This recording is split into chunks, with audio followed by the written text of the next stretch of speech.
தன் சோதனைகளை ஜெபத்தால் வென்றவள் அன்னாள். அன்னாள் என்றால் தயவு அல்லது கிருபை என்று அர்த்தம். மிகவும் பொறுமையானவள், தேவன் மீது மிகுந்த விசுவாசமும் அன்பும் பக்தி வைராக்கியம் கொண்டவள். எல்கானாவுக்கு சிறந்த மனைவியாகவும் சாமுவேலுக்கு சிறந்த தாயாகவும் இருந்தவள் ஒரு தீர்க்கதரிசியும் கூட. ஜபத்தில் விடாமுயற்சியுடன் இருந்து அவள் வாழ்க்கையில வந்த எல்லா போராட்டங்களையும் ஜபம் என்னும் ஆயுதத்தால் மேற்கொண்டவள் வெற்றி பெற்றவள்.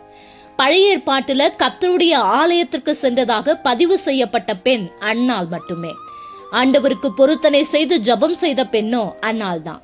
பழைய ஏற்பாட்டில மற்ற எல்லா பெண்களை விட கர்த்தரை குறித்து அதிகமாக புகழ்ந்து பேசியதும் இந்த அன்னாள் மட்டும்தான்.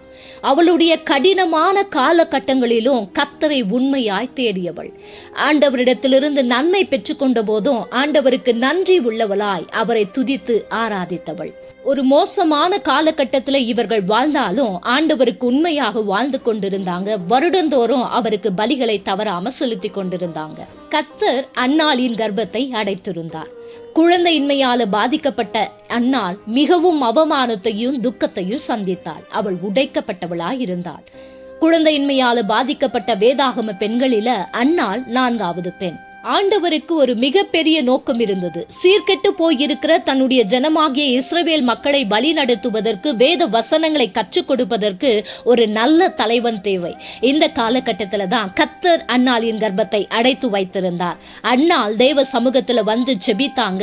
கர்த்தர் தனக்கு ஒரு ஆண் பிள்ளையை கொடுத்தால் அந்த பிள்ளை உயிரோடு இருக்கும் நாளெல்லாம் கர்த்தருக்கே அவனை ஊழியக்காரனாய் ஒப்பு கொடுப்பேன் என்று சொல்லி பொருத்தனை செய்தாங்க. கர்த்தர் ஜெபத்தை கேட்டு சாமுவேல் என்னும் ஒரு வல்லமையான தீர்க்கதரிசியை அன்னாளுக்கு பிள்ளையாக கொடுத்தார். அவள் பொருத்தனை செய்தது போலவே தன்னுடைய ஒரே மகனை கர்த்தருடைய ஆலயத்துல ஆண்டவருக்கு பணிவிடை செய்ய ஒப்பு கொடுத்தார். அன்னாளின் அர்ப்பணிப்பை கண்ட தேவன் அன்னாளுக்கு தொடர்ந்து 5 பிள்ளைகளை கொடுத்து கர்த்தர் அன்னாளை ஆசீர்வதித்தார். சாமுவேல் மூலமாக இஸ்ரவேல் தேசத்துல ஒரு மிகப்பெரிய எழுப்புதலை கர்த்தர் கொண்டு வந்தார். வல்லமையாக சாமுவேலை கர்த்தர் பயன்படுத்தினார். அன்னாளுடைய வாழ்க்கையிலிருந்து நாம கற்றுக்கொள்ள ஏராளமான காரியங்கள் உண்டு. எப்பேற்பட்ட பிரச்சனைகளாயிருந்தாலும் உங்க வாழ்க்கையில நீங்க போக வேண்டிய இடம் ஆண்டவருடைய சமூகம்.